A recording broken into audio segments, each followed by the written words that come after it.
You cannot undermine and underappreciate the process and the journey that gets you to your destination. These popular girls are like, oh, you think you're gonna be an actress? And I said, no, I'm gonna do something big and I'm gonna help people. It all boils down to, for me, two things.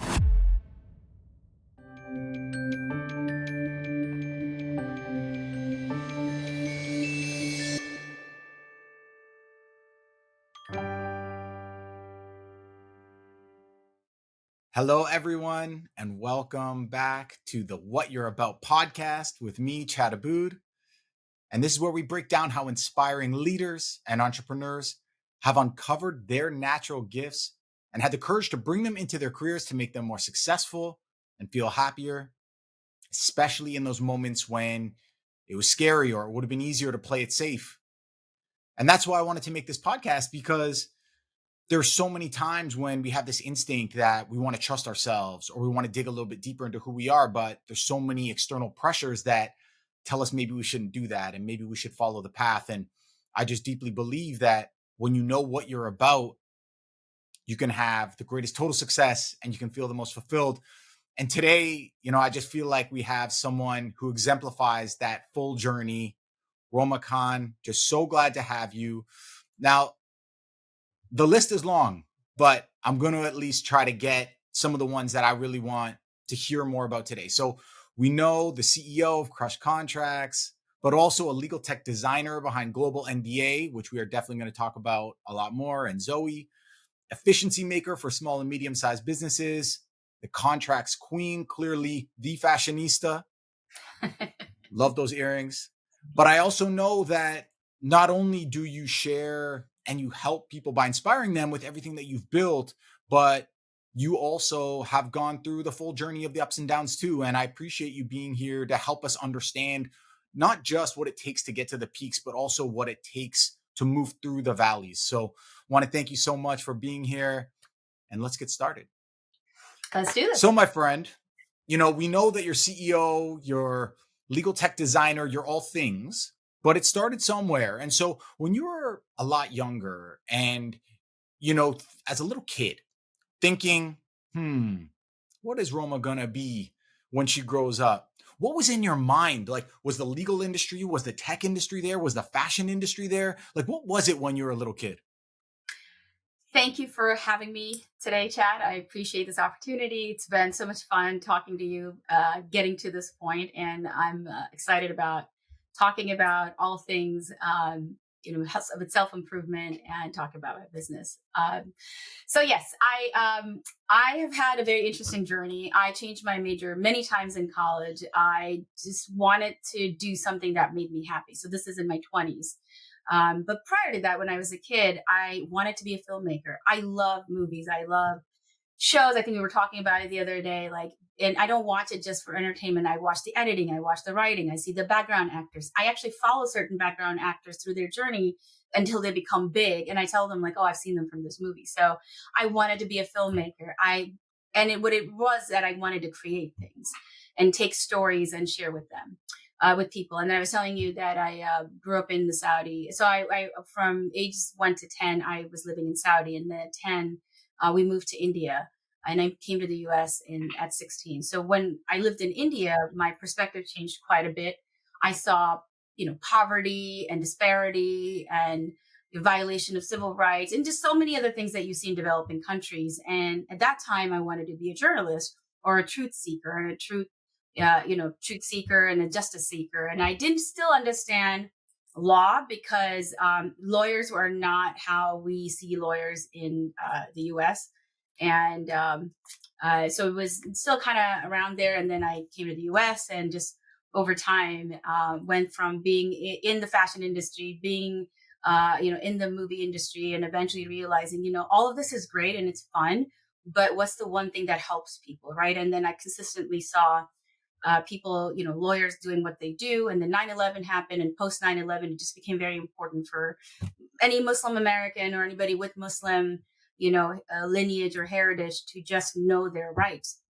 So I decided to go to law school to know my rights. And then from there on, it all turned into this. Wow, that's a journey. We've already crossed continents, come around the world. We've gone through tragedy. We've gone through human rights. That's a lot. And I think that also speaks to you and your nature and what you shared. Like, we can already see creativity inspires you, media inspires you, caring about people inspires you, building inspires you. And so like I can already see so much of what you're building now. Like it was always there, and I Yeah. think that's so cool. Yeah. Did you see those things then? Like, did you see when you were a kid and a teen growing up, like I've clearly got this creative energy. I'm clearly like into storytelling. I clearly care about people. And like, did you see all that or were you just like bopping Yeah, along? yeah. I was one of those unique people that I was very self-aware from a young age. I just knew things. I knew who I was. I knew who I wasn't. I didn't want to do the things that society, my family pressured me to do. I knew what I wanted to do, and it was to do something great to help people. I was in fifth grade, and one day I said, I'm going to be great and famous. And people, kind of mocked me. They were, these popular girls are like, oh, you think you're going to be an actress? And I said, no, no, I'm going to do something big and I'm going to help people. Right. And my vision was, and I don't know what was in me. My parents were very encouraging, but from the beginning, since the moment I opened my eyes, believed I can do anything. There's something out there. I'm going to fix it. If there's, like I didn't understand like that there were limitations to human achievement. And it was just always in me. So yeah, I saw myself doing things, building new things, helping people, having, fame, not to be popular, but to like, go out there and reach as many people as possible. Just didn't know that it was going to be through law and justice, but it was, the idea was to help people. So yeah, I kind of knew it. And it's like, I don't want to sound obnoxious, but I always, because I knew I wanted this, I pursued it, right? That's what helped me create that path towards it and not settle for anything less or anything that I did want to do or the easier thing.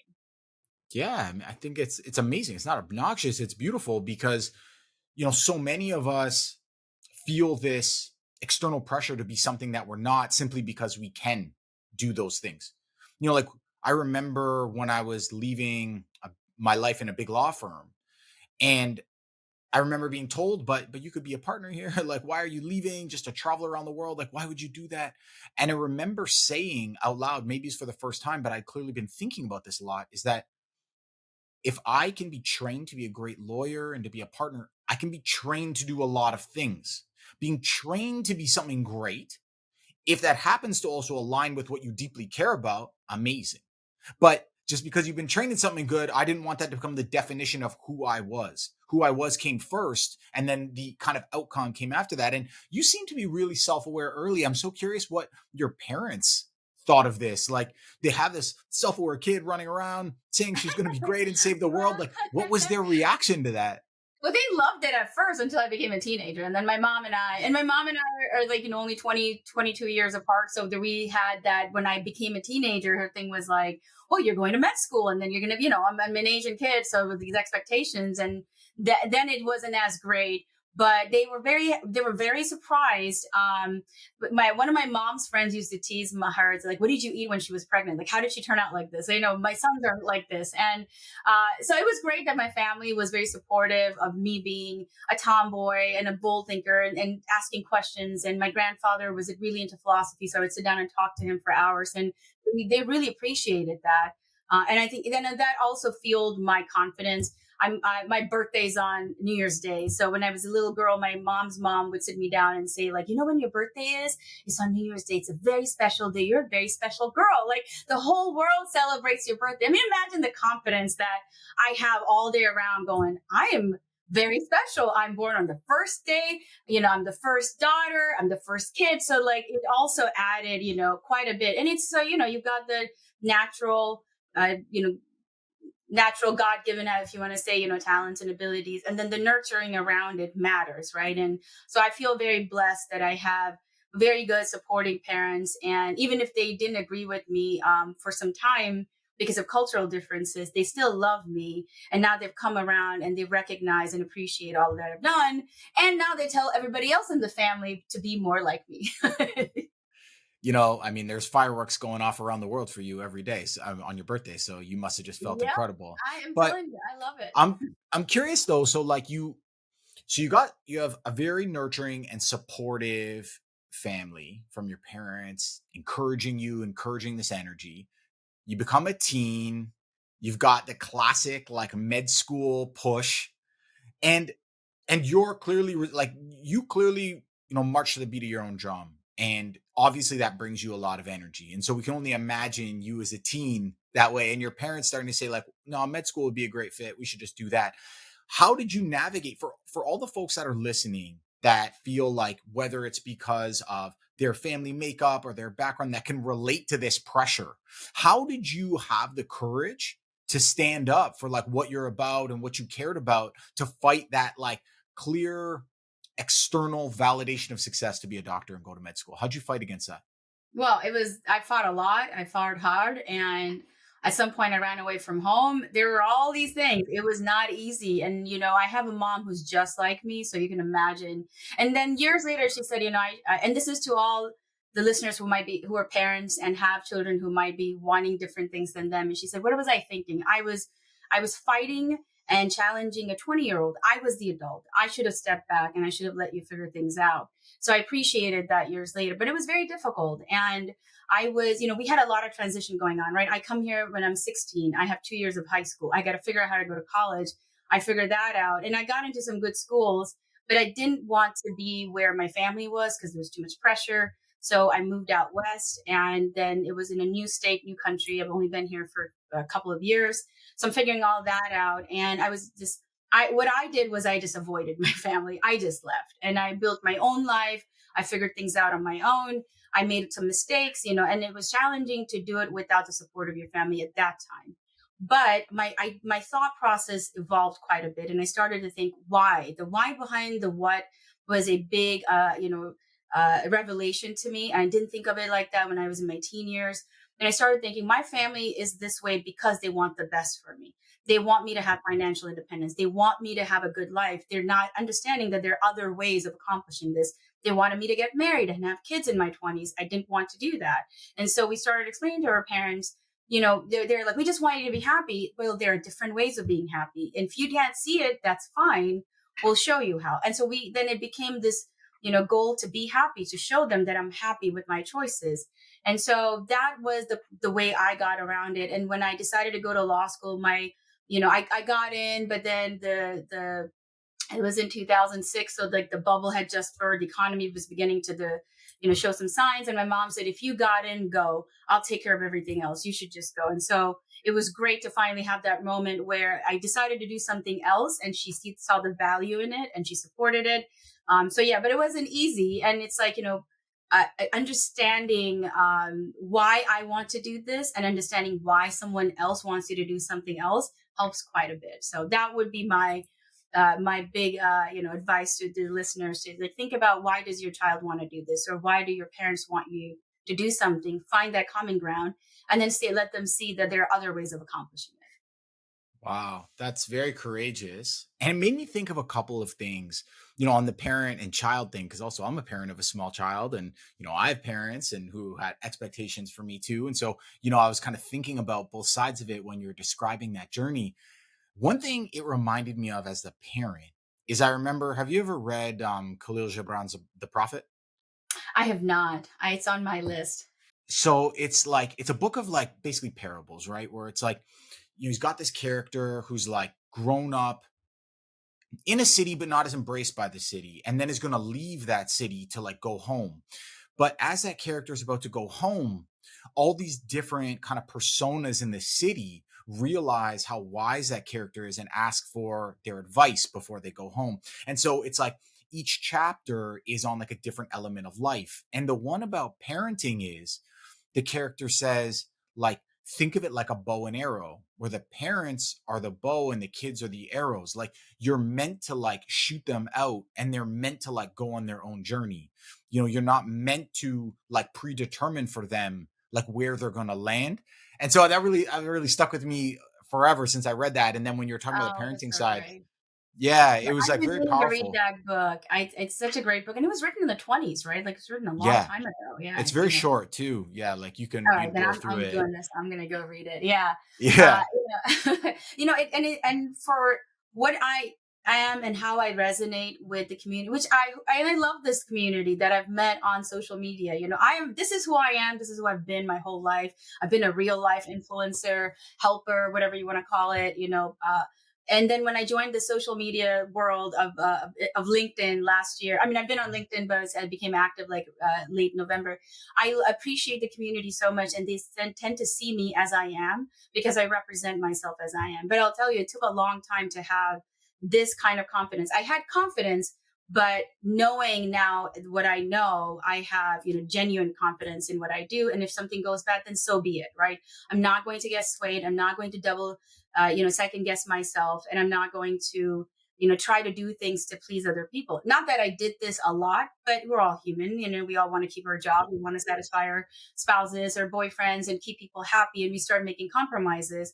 And then they started to just become bigger compromises, which then become sacrifices. And then the question is it worth it? So it is where I am today because I mentor a lot of lawyers and new grads. I share with them all my learning lessons so they don't make or they don't suffer in certain situations as I have, and they're able to vocalize when they're in trouble, better than they may have. So it's been a journey, and it's just so cool. Like I love talking to you about this. This is a side of me I don't think most people see. Like they only see like the big bright, bam.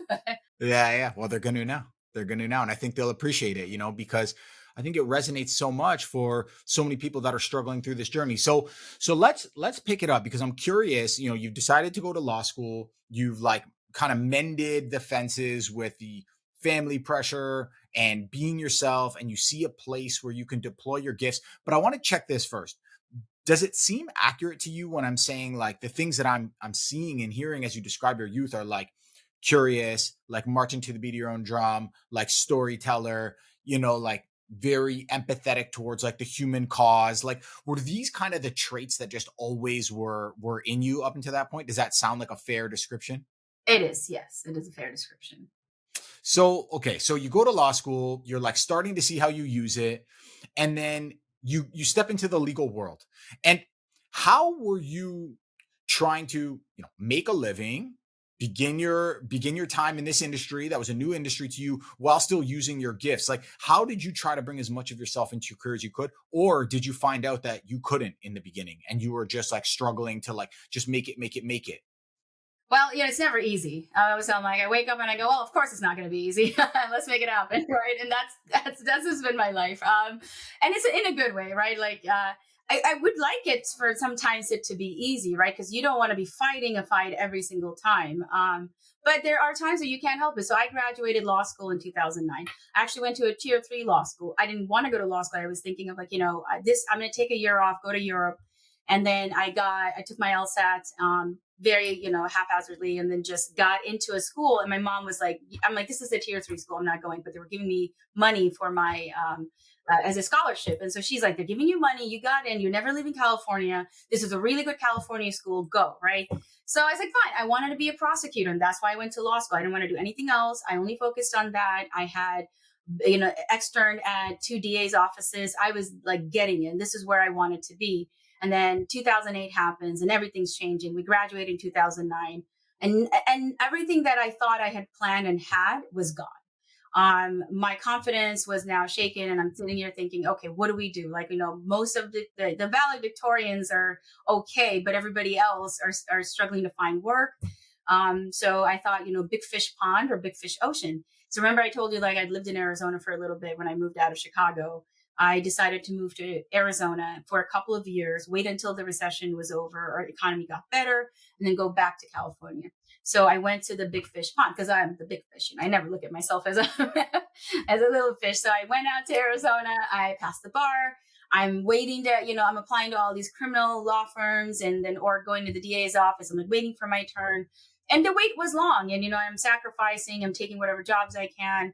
And then one day I saw an ad for a contracts manager job or contracts associate job. And I said, I would like to have consistent pay. I need to have health insurance. This seems like a good opportunity. I think it will be, and it's a reputable company. So I applied. They interviewed me and said, well, actually, you're more qualified to be a contracts manager. So they gave me a better job and better pay. And I was like, well, am I a sellout? Do I want to do this? Because I went to law school to do this one thing. And I remember the first day I walked in, got my laptop, sat in my cubicle and said, okay, Roma, every job is paid training. Take this job and learn, and they're going to pay you for this, right?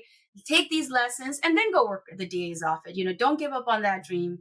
But right now, this is what you need, and nothing is forever. Like, I believe in that. Whatever it is, even happiness, right? You have to work at keeping it that way. And if it's bad, then know that it will be over. It's not going to last that long.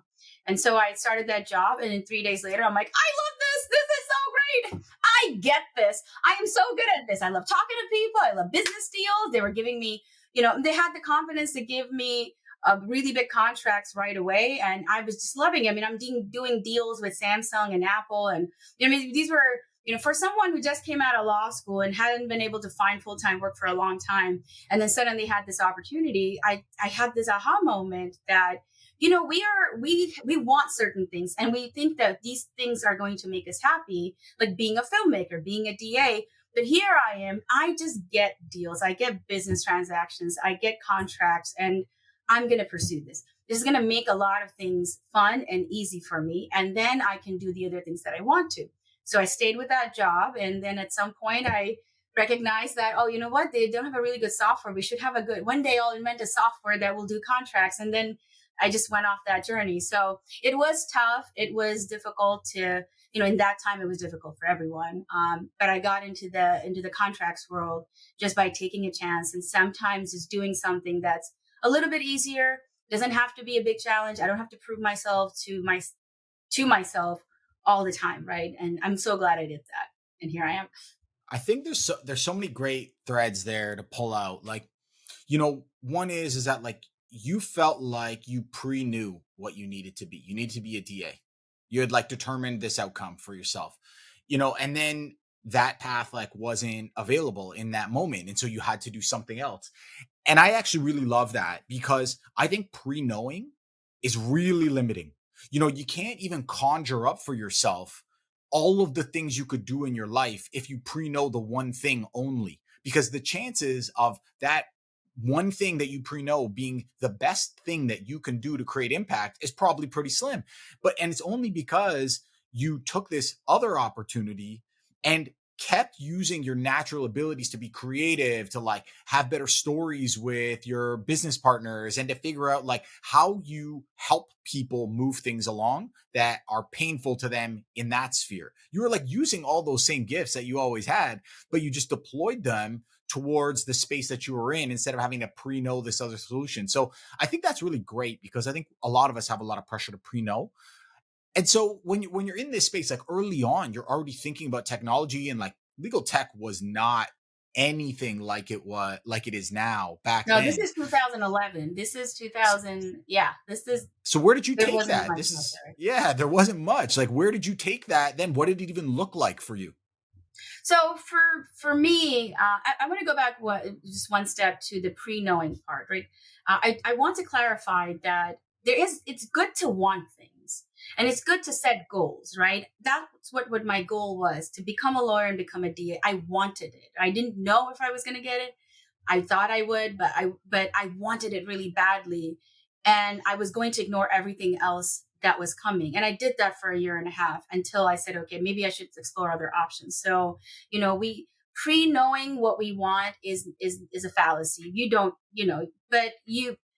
but you have some goals and you have some wants, and it's okay to have them, right? And it's okay to put those desires out there and work towards them. But when you start recognizing that, maybe this isn't my path, or this isn't working out, there are too many signs coming at me to not do this, then listen to those signs, right? Look at other things. Don't limit yourself to that one thing that you think you want you wanted 6 months ago, because you are evolving, and your needs and your wants are going to evolve. And it's okay to turn around and say, I don't want this anymore. You're not betraying yourself. You're not a sellout. You're evolving.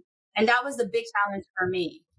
That's a great nuance, because yes, it's important to like keep pushing. Where I really encourage people to push is into their gifts, to bring those out more. And it turns out that's actually what you ended up doing, is you were like using your talents to push instead of like using an end result to push. That's what I like more, because you can use your gifts all day long to push. And I think that you should. And I think you should want to like understand them more, bring them out more, share them more, create more with them. And what I find is that when we're pushing from like our internal strengths instead of external measures of success, the opportunities are broader, the fulfillment's deeper, the success is greater. And so I'm glad that you brought that out. And so take us on this next phase where you're like, you see the technology is important. Yeah, so Nobody I was using became it a back tech then. attorney very quickly. I loved computer science. So as a hobby, I was building computers. I was nerding out on technology just on the side. Philosophy and technology were my unofficial majors. And then eventually philosophy became my major. So I just knew more about technology, and I worked for this high tech company. So eventually the contracts started to evolve, and I would see more and more technology related contracts. And then I moved on. I came back to Chicago, and then I started thinking about, what kind of law do I want to practice, and I didn't want to take the first job I got, even though the economy was tough, and just be trapped in that one industry. I loved tech. I wanted to understand applications of tech, so I consulted for for some months, and I started recognizing that all these companies had technology that was native for contracts. Like it was old school, it was too layered. It didn't work. So there was a lot of abandonment of this technology while I'm negotiating contracts for the technology department for this amazing cutting edge stuff, right? And hosted softwares were still new in 2012, 13. And I became a SaaS attorney very quickly. And I was like, why isn't this happening for us? Why is this happening for everywhere else, but legal isn't using this? So I was like, 2013, I remember, I'm going to build a software. I'm going to build a really great hosted software for corporations. And I have this plan. And so with that, I decided to consult further. And again, this is where the family support came in because, I was like, okay, I'm not going to take a full-time job. And my family was like, what? They have the same experience again. It's like, we just went through all of this. You became a lawyer. Why can't you just work for a law firm? I was like, that's not my calling. I'm going to figure this out. So I consulted in a lot of legal departments, and I observed how contracts were processed, how contracts were handled. Why are people buying certain technology, and how are they using it, and why are they not using it? And eventually, in 2017, I started Crush Contracts to support legal departments and innovate contracts. My goals, again, evolved. I started off in 2013 saying, I'm going to build a great contract management software for corporations and enterprise. In the process, I realized I don't want to do that. I actually want to build something for small businesses because there are a lot of startups and small businesses that need this help, right? And the market was evolving, and I think everybody else was in the same, wavelength. And I started seeing so many CLMs for enterprise pop up, and it's like I didn't want to be in that race because other people are already doing it with a lot more, capital and resources. So I started to focus my energy towards SMBs, and wanted to build a software for SMB contract management.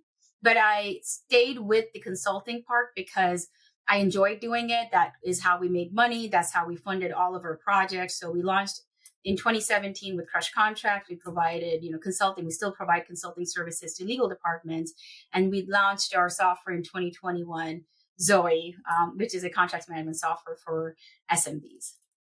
It's incredible, right? Like here's one thing that is like really inspiring about your story is it feels like you're doing like seven things at the same time, which you kind of are. But I always find the people who do that really effectively and really enjoy it, it's kind of like one thing that looks like seven different things. And at the end of the day, like you're trying to remove a pain in business that's inefficient and it's not modern, and you're trying to make that experience better. You're trying to like tell that story inside of an organization that's easier, that's more fun, that's more efficient, that helps them grow. And you're doing it, whether it's through services, whether it's through your tech, you're doing it in very, different ways it would seem, but it's all the same thing at the end of the day. And I think that also makes it easier, right? It's just a deployment of your abilities in different ways. So tell us about you're building this tech. It takes like some years to build it because you're like also providing services at the same time. This wasn't the only thing you were doing. And so what was it like for someone who is like trying to build something. And, I don't know how big your team was at that time. Maybe it was just you. I don't know. But like, take us through that early journey of being like a new CEO, trying to build, trying to launch. Sure, yeah. So one thing I knew that I wasn't going to do this alone. We are not we us lawyers think that we can do anything. We got this. I can do marketing. I can do like you can. Like do what you're great at and hire others who are great at other things. So because I was focused on startups, I had counseled a lot of startups. I knew what the challenges would be. So I started off with a team. I had two people that joined me when I first started, and then I added more team members. At the moment, we have four team members, partners, and we have teams in India and Pakistan as well. So I have a big team, and it's all self-funded. So the challenge in the beginning was to go. I try to raise money, and it was difficult. And as a CEO and a founder, you have all these responsibilities, right? And if you're also the product person, you're designing and building a product, you're raising money, you're also making money, and you're also leading your team and building a structure. So I built my company from day one as a corporation. So everything was done, accordingly. We don't have, like workarounds around anything. All the paperwork is and all the legal stuff is done. All the documentation exists. So when we are funded, when we get acquired, when we get bigger, we're not making them, we're not dealing with things that I saw a lot of big companies deal with because they didn't plan for it when they first started out, right? Plan for success, plan for, being a bigger company down the road. So I put all that effort in, and I had support, but I didn't do this alone. But our challenge was because I would go fundraise. It took a lot of time out of the things that I wanted to do. So then I would just, kind of like, all right, fine, I got to go to work. So while I'm going to try to fundraise, but if that's not happening, I'm not wasting my time. I'm going to go and make this on my own. So my attitude has been like, keep moving forward, plan and execute, plan and execute. You can have a big picture, but you also need those sub goals, and you can plan and execute, and things will work out, right? So I'm out there, I'm talking to people, I'll meet people, maybe I'm still raising, capital. Maybe it will happen sooner than I think, but I have to be out there, and I'm impatient. I don't want to just wait for somebody to give me money to build something. I'm like, fine, roll up your sleeves, figure this out, go do this, right? So we started Crush Contracts. We were consulting. That's how we funded Zoey and started building that project out. And I'm glad I did. It was challenging because they say if you really want your business to succeed, you need to quit everything and be 100% in that. What I was doing was I was working 40 hours a week and also working 40 hours a week on Crush Contracts, because that's how you have to do it sometimes. So it still is, sometimes challenging, and it's exciting, but I haven't done it alone. I'm not doing it alone. I have a great team. And what I appreciate about my team is they constantly remind me, Roma, don't feel bad when, you're struggling, because we didn't join, for the end result. We joined because we believe in your vision. We believe in you. We want to see you succeed. And we know that you're going to make this work. And they have this faith in me. They have their trust in me that I've got them, because that's how, who I am. When you're in my world, I got you, right? If you take the first step to ask for help or to join my team or my life or my world, I got you, whatever it takes. So I love that support. I love that encouragement from my team. And I keep going out there, and working as hard as we can. So the consulting business is, it is my favorite part of the business. I'm not going to lie. It exposes us to so many businesses, to so many clients, so many scenarios. If we only stuck to the technology part, I Yeah, wouldn't you learn wouldn't so see much, it. right? Yeah, We you get got to see to like the real time correct. challenges that you're Yeah. solving, and you're staying like current with the actual problems.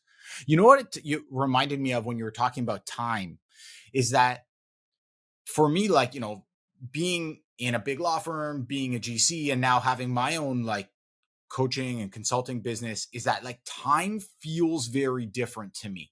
And I think back to something I heard about how time isn't always the same. And the example I remember hearing was, if you put your hand on a hot stove, it'll only be for a second, but it'll feel like a long time. You're going to remember that pain. It's going to be after, you're going to be feeling it, but your hand was only on the stove for a second. If you have an incredible conversation with somebody, that's going to feel like 10 minutes when it could have been 3 hours. And so time is subjective, it's not objective. And so when we think about like 40 hours plus 40 hours, well, those 80 hours can feel very different if you're doing something that's not leveraging your gifts and putting them towards a goal that you care about, or you are. Because when you are, like, yes, it is energy, it is time, but it is something that is very meaningful to you. And so your life feels richer. Or those 80 hours, which are the same amount of hours, can be spent feeling it more like an obligation and a slog. And so, I just want folks who are listening to it to be like, 80 hours, I don't want to live that life. And it's like, well, it really depends where you're pushing your time. Yeah. I mean, the 40 hours that I was working consulting, I was excited about it because I was doing the things I loved. I love being a lawyer. I like doing business deals. I love helping clients, right? I didn't have to let go of that to also run my company. So when I worked, and in some days I was like, oh, I wish I was working on my business. I reminded myself, this is what's making my business possible. This is what's causing this. A lot of times, I used to tell some, people like, don't hate the journey that's getting you to the destination. Don't sit there and say, oh, I'm still on the road. I wish I was there. But this is how you're getting there. You cannot, undermine and underappreciate the process and the journey that gets you to your destination. You will get to your destination. You stay on this journey, it will happen. So I am, as you get older, you learn what to, be selective in what you're doing. I had great projects. I worked for great clients. I, enjoyed the work I did. I selected tech companies to support. So it was fun and it was great. And it created new contacts and networks, so I enjoyed my consulting. I chose something that made me happy to then do something else, also that make me happy. So it's a combination. And now we have a balance of it, right? And sometimes I've had bigger teams, sometimes I have shorter teams, depending on the demand and depending on the economy. But it's something I really enjoy doing. So to entrepreneurs, to people who want to start their business, my recommendation is that, take calculated risks, right? A lot of times people say, I love going to this restaurant. I love eating this food. I'm going to start my restaurant. You have no experience. You have no background. You've never run a business, but I want to do this. So when I had small business clients, unfortunately, 2 of them had to file bankruptcies because they were, white collar people who loved going to this restaurant and they wanted to start a restaurant, and they did, and it failed, and they didn't listen along the way. Hey, don't invest this much money. Ask for your partners to put more money in. But they were just so passionate about it. They didn't think about business consequences. So you have to think about, failure as well. Failure is part of your success. So if you have a passion for something, that doesn't always mean that you're going to be successful in it. Maybe if you have passion for something, take that time and money and invest in somebody else's business who knows what they're doing, right? There are tons of entrepreneurs out there, including myself, who have the passion and the expertise, maybe not the funding. So you can find, a way into entrepreneurship by either starting your business and being a domain expert, or investing or joining someone who is a domain expert who has started a business. Then your chances of success are higher, and you get to really enjoy the results of your decisions. You're not regretting your decision to starting a business or joining a company because you didn't plan through. So some planning is necessary, right? Talk to people who've done it, and then find a way to get in and ease in if necessary, right? Start small, do a little bit of this and this here, see if you really like it. Are you cut out for it, right? And then you'll figure it out from there on. But A really good point there about easing in is like, when I'm kind of a three step way I think about pushing into something new is, once you uncover what it is you think you deeply care about and the gifts that you're going to use, it's not just go do it. The next step is, what is the quickest, easiest, fastest, cheapest way to test that? And so, like, here's an example of, like, someone I was working with who wanted to switch industries, and the industry that person wanted to switch into was like novel industry, like EV, earlier days, starting up. And, my suggestion was like, listen to podcasts about people who are like leading EV companies, send out, like, write about it in a post to see if you like talking about it, send a message out to someone who's like in a similar role, but like in that space, have a conversation, because those things are quick, they're fast, they're free. And what you find is, do you even have enough excitement to do that? Like, if you won't carve out the time to listen to the podcast, send the message, have the conversation, prepare for the conversation, that's all the information you need. And if you do, then you can keep going. But before you like change jobs, invest the money, whatever it is that you're doing, restaurants, any industry, it's like, what is the fastest, quickest way you can test it? And then test again and test again, because very quickly you will refine how much you care. So I think that that's great advice. And some of those folks, maybe if they listen to this, they were like, yeah, we really should have listened to Roma and not like left our jobs and started those restaurants, because those You live restaurants are and not. you learn. I say, like, look, if you've done something and you feel like, oh, first of all, I want to be clear. I do not believe in failures. There is no such thing as failure. They're just levels of success. So even when you think you failed, you've succeeded at something. You figured out what not to do, how you should have done it. Take that and tell people about it. Don't be ashamed or embarrassed about, oh, I tried this, it didn't work. Don't even say it like that. Turn around and say, yeah, I tried it. I learned this, and this.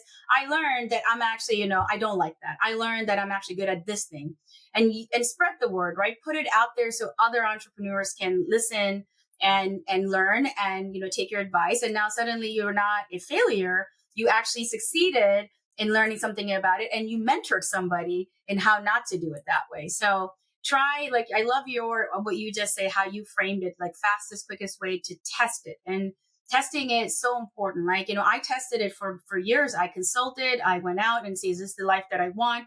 What do I like about it? What do I not like about it?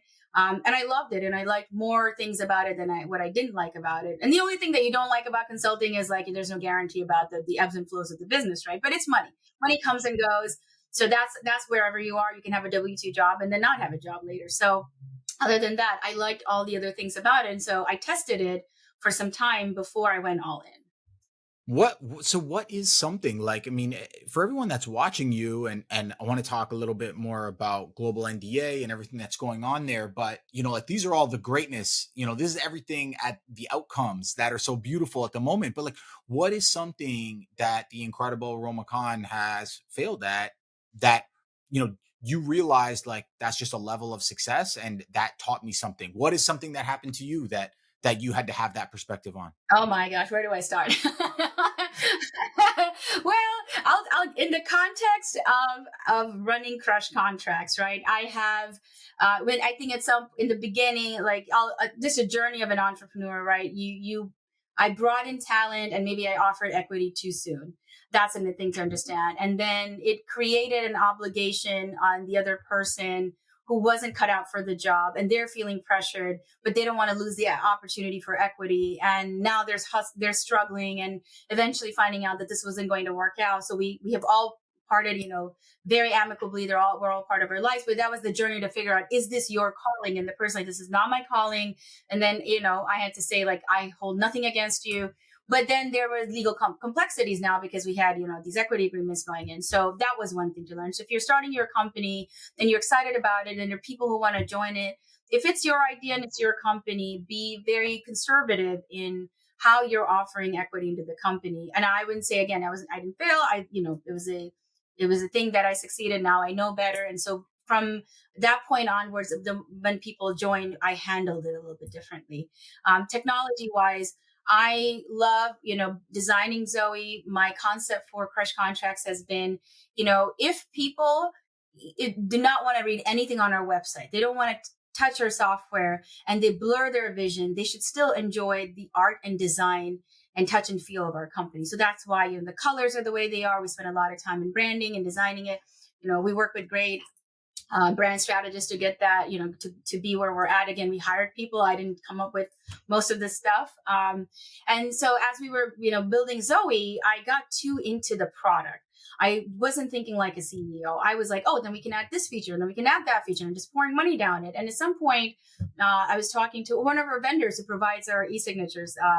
His name is Mahendra Biss, and he started eSign Genie, and he exited. And he's like, Roma, I noticed that you're putting too much effort into your product. He's like, take what you have and go out and sell it. Start selling, get feedback, and then make the product better. So I had to pull myself out of that product obsessed person and think like a CEO, step back and think, okay, I'm here to make this thing, but also grow my business. That's my ultimate goal, to make sure the company succeeds. So, there was a time period where I wasn't doing that. And I learned a big lesson from it that, I need to think like a CEO, act like a CEO. I can be obsessed with the product. I can be obsessed with the customer, but overall, this is where I need to be. So I learned that lesson. And then overall, one thing I wasn't doing well was and I think it's more cultural, society, or whatever it is, right? I was happy with just enough. I was making just enough to keep the lights on, to fund for Zoey, because we were going to raise money, right? And I didn't plan for an economic downturn. And what I have learned from that is that, you know what, go out there and make as much money as you can. There's nothing wrong in wanting to be the most successful, being, increasing your revenue. Do it the right way, of course. Don't, screw people over. But if there is a way that your company can grow, and it can grow big, and it can sustain itself, keep going, keep doing that. I sold myself short because I was so focused on the technology, and then believe, like, if I do this, then I'll go raise money. I didn't pour a lot of attention into my consulting business for a couple of years. I was also going through many IVF cycles, so I just wanted to do just enough to be able to get by. I have no regrets in those decisions, but now I thought, I'm going to do things differently. If there are clients coming for consulting, I'm not going to turn them away, which I did that. I can't believe I did that. So take as much as you can, believe that it will grow, and plan for the worst, right? I wasn't planning for the worst as well as I should have. And so that's my takeaway from this is now, when the business is coming through the doors, accept all of it, take it, save it. And that can be your backup plan when, the economy is bad, or if you didn't get the funding that you wanted.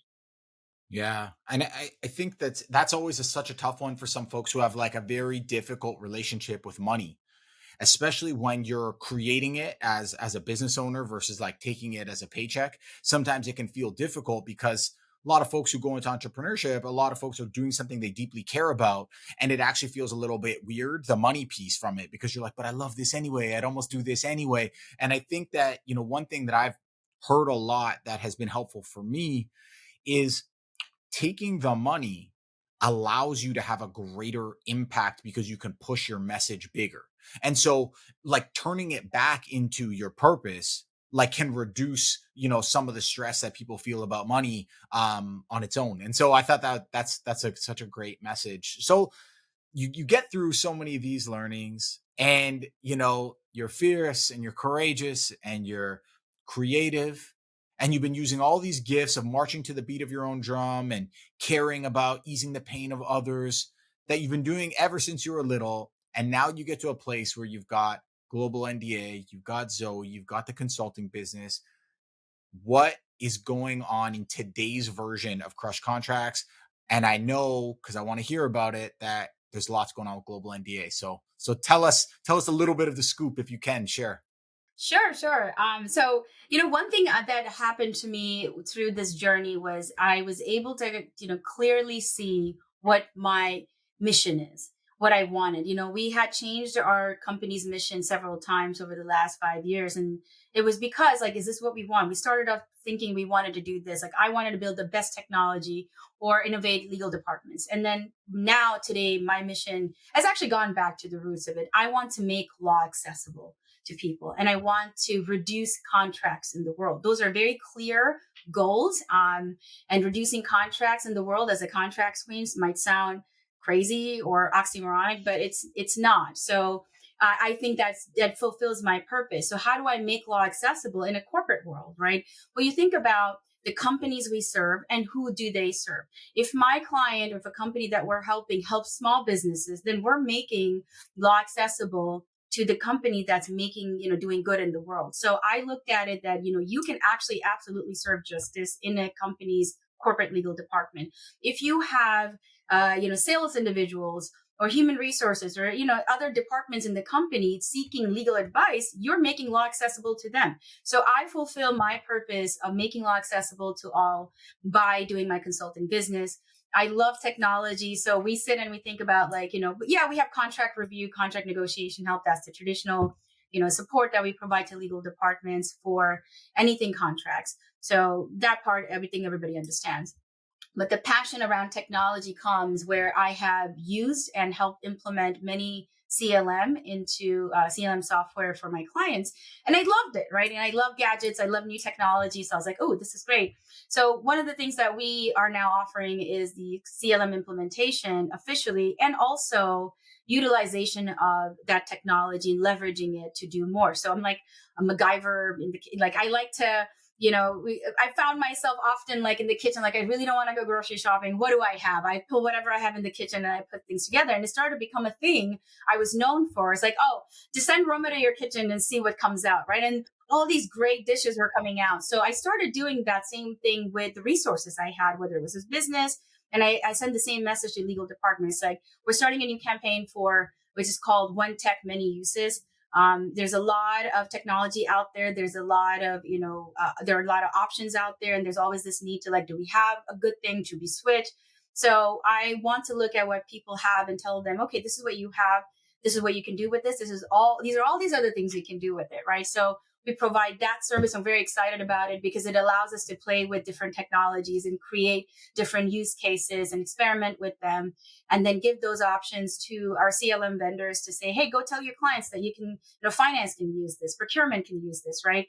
So what that does is it helps the legal operations people and the legal department people, lawyers or councils, to go and get the help they want, get the technology they want, and then explain to the rest of the company how this can help all of them. So hey, it's not just for me to just approve a contract. Look how it can help you finance with your forecasting. Look, sales, it can help you with your renewals, right? So it's something that we can do at Crush Contracts to make our legal professionals' lives easier, make it easier for them to get the technology they want and to leverage the technology that they already have to make their jobs and lives easier. So we're very excited about that on the consulting side. On the tech side, we are finalists for American Legal Technology Awards with GlobalNDA, which it was a big surprise a few weeks ago. I didn't think, we nominated, and I was telling people to nominate us, and I didn't think much would come out of it. We just launched in April, and we are so excited and grateful for it. I'm so excited to go back to Nashville next Saturday, and hopefully we will win. And GlobalNDA is a novel concept, right? Again, it goes around reducing contracts. So GlobalNDA is a registry of companies opting into one mutual NDA. And it's now free. We want it to be truly global. So if you have, if you're experiencing the NDA nonsense, as Lucy Bastley calls it, and I call it the NDA nuisance, where, I need to talk to someone. Okay, here's an NDA. And then you have to, process it for a couple of days. Even if you're automating it, you're still sending something, getting signed. Maybe sometimes it gets signed and it sits somewhere, and you had a conversation. Maybe nothing came of it. Now you have a workflow, a contract, and something sitting in the legacy repository. You're never going to delete that NDA. So there's now this data that was generated that's sitting on your servers and is taking up space to just do one NDA that, really what all it is a mutual promise of not stealing each other's confidential information. We shouldn't have to put this much work to do the right thing. So what I want to do is have a public, transparent, registry. That should be your tagline. I like that. We shouldn't have to do this much work to do the right thing. That should be a tagline. I like that. I'm going to write that down. See, there you go. Good things are coming out of this. Good to be talking to you. So we want to use GlobalNDA as a means to help businesses all over the world who don't have the resources to review and sign an NDA, who shouldn't have to waste time and their intelligence in signing an NDA, to just opt into this. We work with several attorneys to write this mutual non-disclosure agreement that is very global and universal. The other part of it, to me, is looking at the amount of effort CLM vendors are putting into creating NDA workflows. I want for them to look at this and say, really, you are building technology to go backwards? Go up. Go further up, go into the MSAs, go into the M&A documents. You shouldn't have to sit and spend time building a workflow for an NDA. Like, this is low level stuff. I want to get rid of all this low level stuff through this registry automation, right? Where people don't have to review and sign them. CLMs don't have to create new workflows for them. People don't have to create new software just for that. It's done. We have a public mutual NDA that everybody can see. We've all agreed to it. Let's move on. Let's do the right thing. So you opt in, you start talking.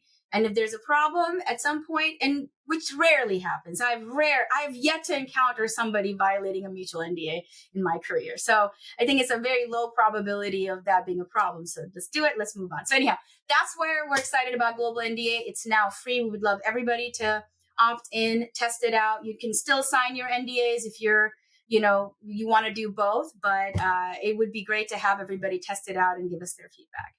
Well, massive congratulations on the nomination. Like, it's a lot of, it's kind of like a beautiful outcome for the journey, like one example of putting everything that you had that was inside you, your energy, your passion, your grind, your willingness to like fight against the current and to continue forward. And it's kind of like a beautiful result, but it's just one outcome of many. There's already so many more and there will be so many more to come. But massive congratulations to you and the team, and Thank good you. luck I in Nashville. And by the time this airs, we'll know that, fingers crossed, you'll have won, and we'll be able to celebrate it when we post this. And so maybe then, like, maybe to close it out for us, you've given so many tips about your journey. And so I guess, even to that self-aware kid back then who was about to go through this journey of peaks and valleys, or to anyone else who's listening, and you have so many folks who reach out to you to say like how much you inspire them. So to these people, like, what is something that they can put in their hands, a tip, a tactic, something that they could do today to help them figure out, like what gifts they've got and how they bring them more into their career so they can, enjoy that full journey that you described? Well, thank you so much for having me here today. I've really enjoyed talking to you. And it's a different engagement and interaction because we're talking more on the personal side. I'm comfortable sharing my vulnerabilities, my levels of success with you. And I really appreciate this opportunity. But I'd like to tell the listeners today, and my mentees and anybody else listening to this, is that you can plan for certain things, but be open to change, right? Life never turns out the way you plan it. It always turns out better. That's been my motto for the last 25 years. So if I believe in it, then I'm accepting of the changes that come into that plan. And two, ask for help. Go to people who you admire and say, will you be my mentor? Can you show me how to do this better? Right. I believe in that. I've always approached people. Some loved it. Some were like, what are you doing? Like, this is it. Like, you want me? I think sometimes they couldn't believe that I was thinking of them as a mentor.